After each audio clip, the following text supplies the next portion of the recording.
My name is Shannon. Standing in the grand ballroom of the Regency Plaza, I watched as my family's faces contorted in shock and disbelief. The silence was deafening, broken only by the sound of my own steady breathing.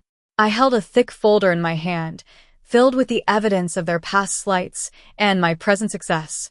Just moments ago, I had stepped through the double doors, dressed in the same old housekeeping uniform they used to mock. The sight of me had turned their excited chatter into a stunned hush. My father's voice cracked as he stammered. "Shannon? What are you doing here? Why are you dressed like a maid? Like someone beneath you?" I calmly replied, walking towards the single spotlight that illuminated an empty chair. "Like someone you disowned because I followed my own path." It all started when I received a text message from my aunt, Geraldine. "The Thompson family reunion is this Friday at the Regency Plaza. Don't show up. No failures allowed." I was sitting in my luxurious executive suite on the 50th floor, overlooking the vibrant skyline of downtown Chicago. The Regency Plaza wasn't just any hotel. It was the crown jewel of my hospitality empire, a symbol of my hard-won success.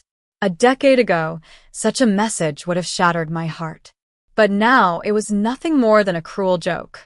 My family still saw me as the 26-year-old who had dropped out of law school to work in a hotel.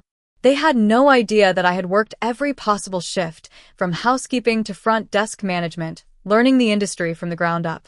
They didn't know that I had transformed a small, rundown motel on the outskirts of the city into a world-class resort within 5 years. And they certainly didn't know that I now owned one of the most prestigious hotel chains in the United States. Another text came in, this time from my cousin Ryan. "Mom says don't show up in your old housekeeping uniform. It's not cute anymore." Little did he know that my current wardrobe consisted of tailored suits and designer dresses. Ryan was so blind to my success that he wouldn't recognize it even if it was staring him in the face. My assistant Emily buzzed in. "Ms. Thompson, the quarterly revenue reports are on your desk." And the Montgomery family confirmed the sale of their beachfront resort. I smiled. "Perfect. And the Thompson family reunion booking?" "Confirmed. They reserved the grand ballroom and ordered the most expensive champagne package." I decided to let them believe it was complimentary for now. Let them enjoy the illusion of grandeur. I delved into the guest profiles that my team had compiled for the Thompsons. Aunt Geraldine had a history of trying to use counterfeit vouchers at high-end hotels. Cousin Ryan was known for throwing tantrums when he didn't get free upgrades. And Uncle Henry had been banned from several hotels for sexually harassing staff. The only reason they were allowed in my hotel was their ignorance of my ownership.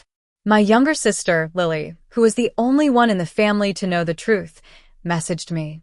"Are you seriously going to let them walk into your kingdom like this? They're horrible, Sean." I assured her, "Don't worry. I have a plan." Lily had been by my side from the start, when I worked long hours to turn my first hotel around, when I took out my first business loan, and when I faced countless rejections. She had believed in me when no one else did. When my head of security, Mark, came in with a finalized surveillance plan, I decided to cancel all their room reservations, even my parents'. I remembered the day I told my father I was leaving law school. He had roared, "No daughter of mine is going to be a doorman in a hotel. If you leave, you're no longer part of this family." Well, now it was time for them to face the consequences of their words. I stripped the ballroom down to a single table, one chair, and a spotlight.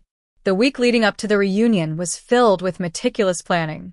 My employees, many of whom had been mistreated by my family in the past, were eager to help. Some even volunteered to work overtime without pay. On Friday night, I called Lily. "Are you ready for tomorrow?" She laughed, born ready.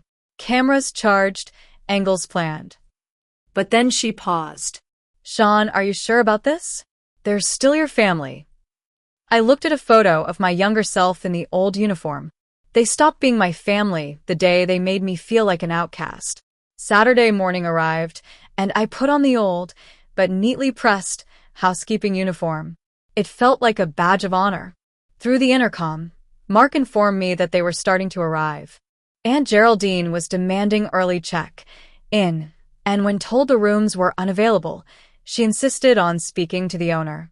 I smirked, knowing what was to come. I sent a message to the family group chat. Hope you all enjoy your time at the Regency Plaza. The service here is top-notch. Their responses were as cruel as ever. Aunt Geraldine sneered. How would you know? They'd never let you in here. Brian mocked. Go back to cleaning toilets. I started phase 1, and the front desk began turning them away one by one. As their faces turned red with anger and frustration, I watched with satisfaction. Phase 2 followed, and the concierge led them to the ballroom. When they opened the doors and saw the empty, dimly lit space with a single spotlight on the chair, they were in utter shock. Now, standing in the spotlight, I opened the folder and began to read. Their insults, their rejections, their blatant disregard for my feelings. My mother's voice trembled.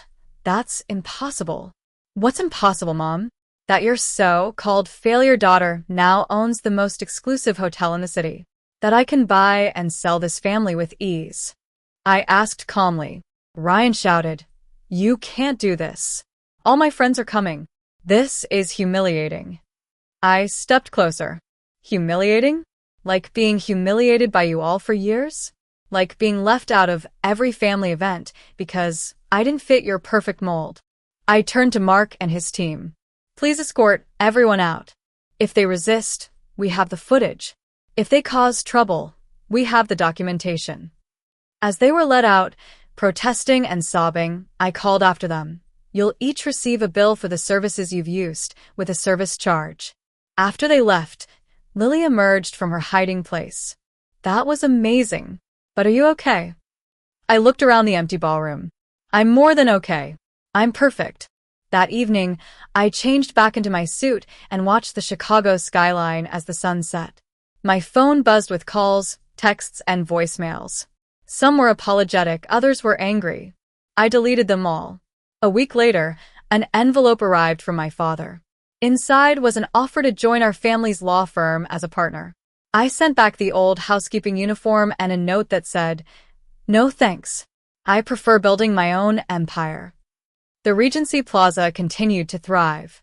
I made it a policy to hire and promote those who, like me, had started from the bottom. And every time I walked through the hotel in that old uniform, I did it not out of nostalgia, but to honor the girl I used to be, the girl who had overcome all odds to become someone no one thought she could be. If you've ever been underestimated or dismissed, stand with me.